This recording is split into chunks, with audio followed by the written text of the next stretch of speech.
Colleyville, Texas. Why is it our problem? Hello, I'm Amy Zawi with the Jerusalem Connection Red Alert Report for January 19, 2022. Most of you have been aware of the news this past weekend wherein a hostile person invaded a synagogue in Colleyville, Texas during Shabbat services on January 15.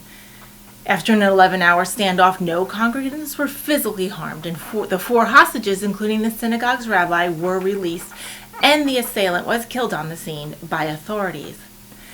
Investigations ongoing to the nuances of motive, mental state, and even immigration status of the perpetrator are all being sorted out, and I will not go into those details here.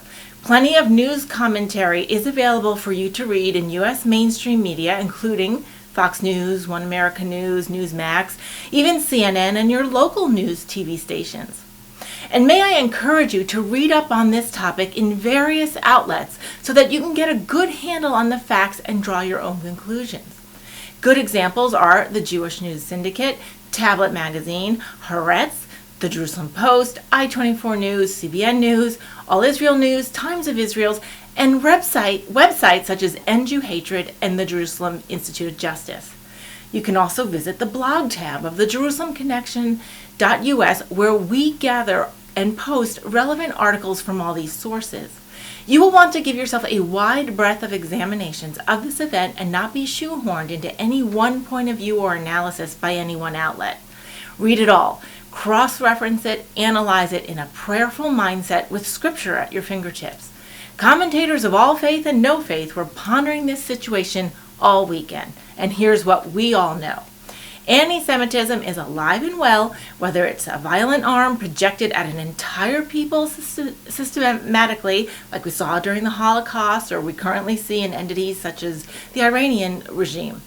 Or it could be directed at a smaller head count, such as a visibly Jewish person walking the streets of New York City or LA, smaller gatherings of Shabbat services, and Jewish community center activities.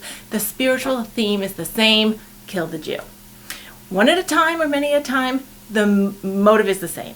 And we can see this event in Colleyville as a war on religion, and certainly many Christian churches feel threatened, as was demonstrated in the Charleston Church massacre back in 2015. We often say, first the Jew, then us, when we discuss violence against God's people.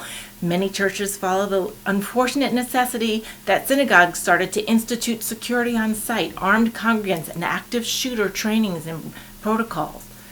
But let us not hold up the Jewish community as our canaries in the coal mine for our own defense or gain. Instead, let us recognize the ongoing battle Satan has against the Jew, individually or collectively, because the Jew is central to God's plan. And as Christians, we must recognize this and work to comfort and protect our spiritual cousins, not for our own sake, but simply because God commands us to. Satan will use whomever he can to get his work done. A disgruntled Pakistani, teenagers in urban areas, and entire political bodies, and the powerful individuals who find themselves in those political bodies. We stand in solidarity with Jews worldwide, and not for our own sake, but for Yahweh's. And let us express that attitude and posture, each of us, in our daily lives with our pocketbooks, our votes, our voices, and our actions. Shavua Tov, and have a great